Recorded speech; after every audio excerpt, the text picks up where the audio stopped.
Je m'appelle Raphaël, j'ai 19 ans, je suis jeune. Alors moi j'aime la musique, le théâtre, en fait tout ce qui touche à l'art en général ça me plaît. Et puis j'aime les gens, même si des fois je me dis que c'est des cons, et des fois je me dis que c'est des gens cool, et puis des fois je me dis que c'est des cons, et puis voilà. Mais bon, ça c'est mon problème, parce que des problèmes, j'en ai plein. Je suis atteint d'un stress post-traumatique, parce que quand j'étais petit, mon père il était pas très gentil avec ma mère. Je suis atteint du coup, suite à cela, de plein de petites choses qui font qu'on pourrait dire que je suis borderline. Et officiellement, sur le papier, je suis diagnostiqué bipolaire, borderline et atteint d'un stress post-traumatique. Voilà, donc ça c'était pour le petit résumé.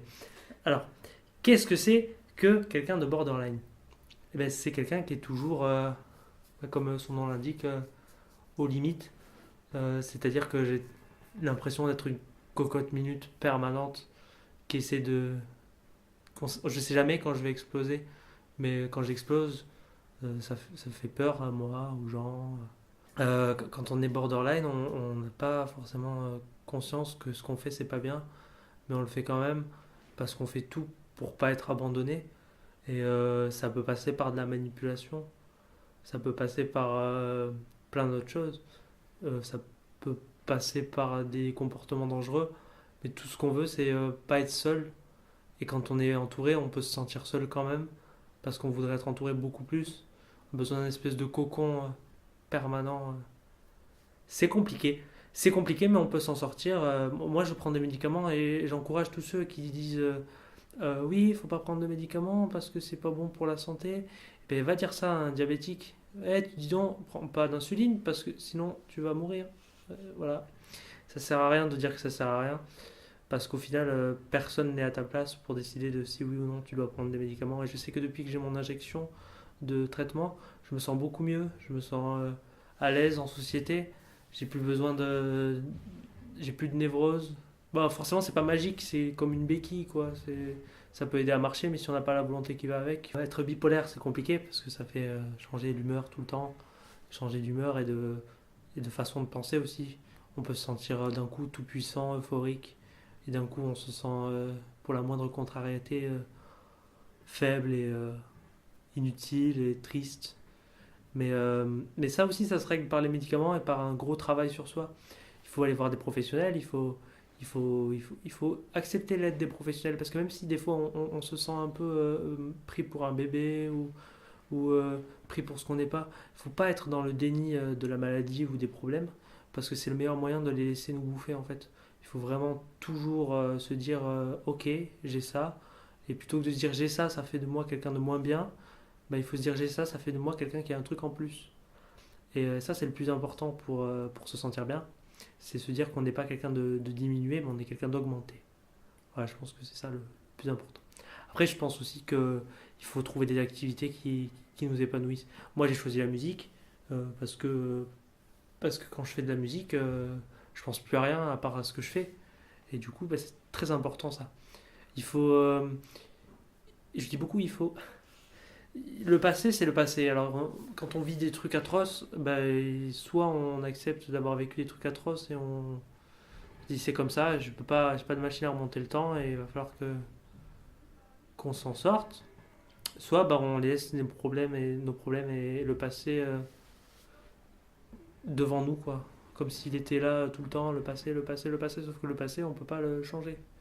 Donc, faut pas faire autrement que se forcer un petit peu. Se forcer, c'est facile à dire. Moi, je n'ai jamais réussi à me forcer. Ça fait très peu de temps que j'admets que j'ai des problèmes et tout ça. Mais quand il faut, il faut. Et puis, le stress post-traumatique, c'est compliqué parce que je me rappelle pas seulement d'un événement qui a marqué ma vie et qui est compliqué à vivre. Je me rappelle des odeurs, des couleurs, de ce que je ressentais à ce moment-là, de où coulait la transpiration sur mon corps, quoi. C'est vraiment très précis. Et en parler, ça serait compliqué devant cette caméra, parce que même en parler à un psy, j'ai du mal. Mais tout ça pour dire que quand on vit des événements traumatisants, il faut pas résumer notre vie entière à cet événement, quoi. C'est un événement souvent indépendant de notre volonté. Donc, à partir du moment où c'est indépendant de notre volonté, il faut lâcher prise. La vie, c'est cruel parce que on n'a pas le choix d'être ce qu'on est, mais on a le choix d'être ce qu'on devient. Alors, c'est pas oh là là, je me sens bien une semaine et je me sens mal une semaine après. C'est je me sens bien 1 heure et je me sens mal 10 minutes, et puis je me sens bien 10 minutes, et puis je me sens mal 1 heure, et puis c'est très variable. Mais ça, c'est parce que pendant très longtemps, j'ai refusé de prendre un médicament qui s'appelle un thymorégulateur. Et, euh, et je sais que quand je le prends, les phases de changement de Timmy, c'est comme ça que ça s'appelle. Timmy, c'est pas le petit handicapé dans South Park, c'est vraiment la Timmy, quoi. C'est l'humeur. Et, euh, et c'est important, encore une fois, d'accepter l'aide qu'on peut recevoir des professionnels de la santé, et que si on n'a pas de gens qui sont là pour soi, c'est d'aller les solliciter. Parce qu'on est en France, dans certains pays, les gens qui ont des troubles mentaux, on les enferme dans des trous. Dans certains pays, les gens qui ont des troubles mentaux, leurs médicaments, ils se les paient eux-mêmes, et nous, non. Donc je pense qu'il faut vraiment, vraiment aller se faire aider. Parce que c'est comme ça qu'on surmonte ça. Moi, quand je prends pas mes médicaments, mon humeur, elle. Et j'ai pas l'air d'être un zombie, hein. Bon, là, peut-être parce que je suis un peu stressé par la caméra, mais les gens qui disent oui, mais les médicaments, ça zombifie. Pas du tout. Ça dépend. C'est un processus long de trouver le bon traitement, mais si on décide de s'en sortir, on sait très bien qu'on va pas s'en sortir le lendemain, quoi. Les déclics, ça existe, mais ça prend pas effet tout d'un coup, quoi.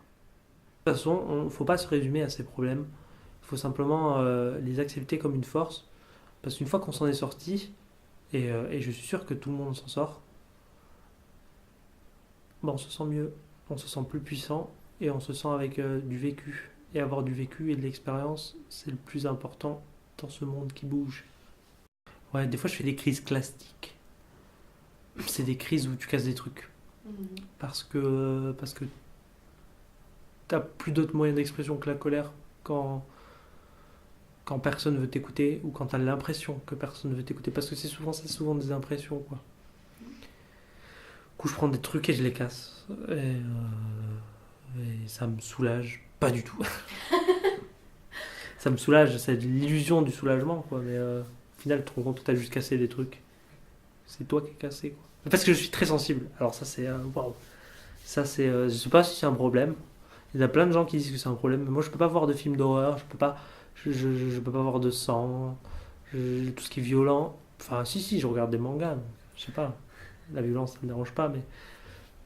C'est la violence gratuite. Je suis très sensible à l'injustice. À... genre, en fait, tout ce qui est en face de moi et qui est triste, et que je me dis oh mais c'est triste, ben, je vais pas simplement me dire que c'est triste, je vais être en pâte, je vais vraiment me mettre à ressentir ce que la tristesse que ressent la personne qui est triste en face de moi, quoi.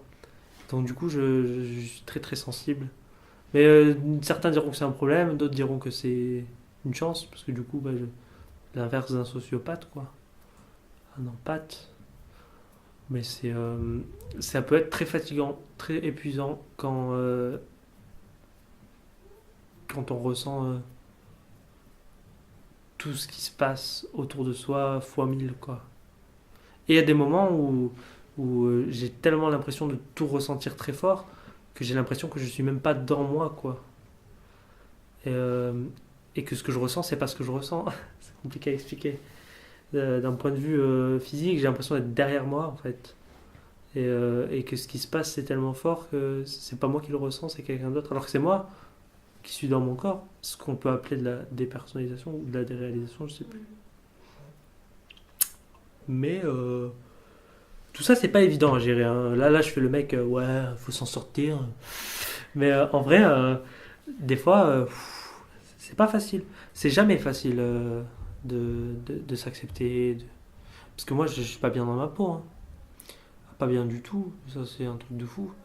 Je cultive la haine de moi, parce que quand j'étais petit, je cultivais la haine des gens. Et je me suis rendu compte que les gens, ils y sont pour rien si je suis pas bien.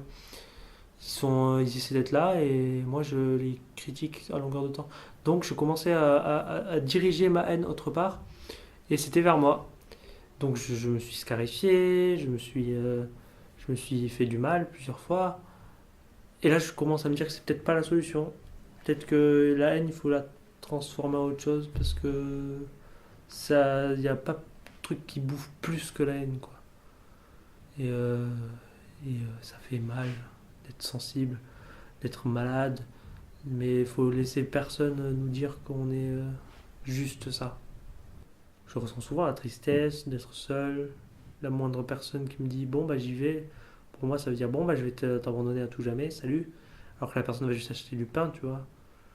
C'est, euh, je crois que c'est ça un peu être borderline, c'est tout est disproportionné. Tout prend des proportions énormes. Je me rappelle quand j'avais 13 ans et que premières apparitions de problèmes ont commencé. Je suis arrivé en hôpital psychiatrique à mes 13 ans.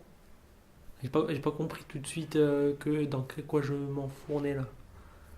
Je, J'avais 13 ans, je me retrouvais avec des gens d'à peu près mon âge. Parce que j'ai de la chance. Bah non, d'abord, je suis passé par un passage avec des gens qui n'avaient pas mon âge. Et ça fait très peur la première fois qu'on voit des vrais fous. C'est comme ça que je les appelais. Parce que moi, je croyais que j'étais un faux fou, tu vois. Alors, je voyais des gens. En fait, c'était juste que des gens qui étaient tristes. Mais, euh, mais j'ai jamais vu des gens plus intéressants qu'en hôpital psychiatrique. Il y a toujours une richesse incroyable. Et c'est pour ça que j'arrête pas de parler de force plutôt que de diminution. Parce que quand on a des problèmes, ben, on s'en sort plus facilement face à certains petits tracas de la vie. On se dit, ah oui, ok, bon, j'ai plus d'argent, mais j'ai vécu des trucs un peu pires que ça, quoi. Parce qu'en hôpital psychiatrique, il faut vachement relativiser. Et ça marche. Quand on voit des gens qui ont souffert 30 fois plus que nous, on se dit, ah oui, je suis peut-être bien là où je suis. Après, c'est pas non plus l'Éden. Hein, je veux dire, l'HP, c'est violent, c'est mal fait, ça dépend du personnel, c'est tabou.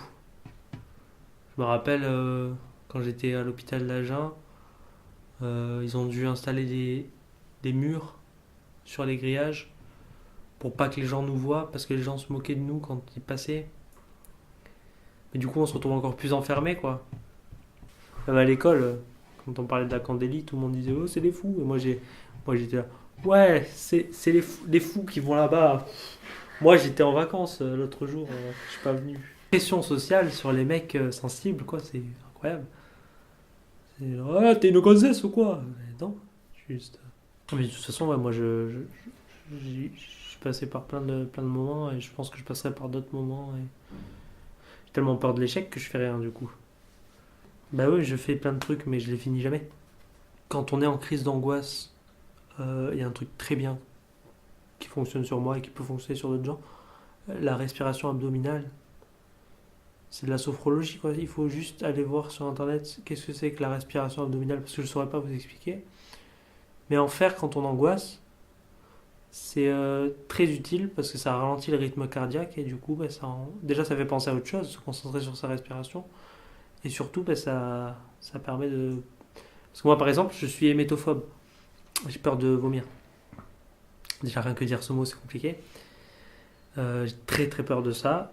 Et ça fait des années que je ne l'ai pas fait parce qu'à chaque fois que je sens que ça va m'arriver et que j'angoisse, et donc que j'ai encore plus envie, bah, je fais de la respiration abdominale.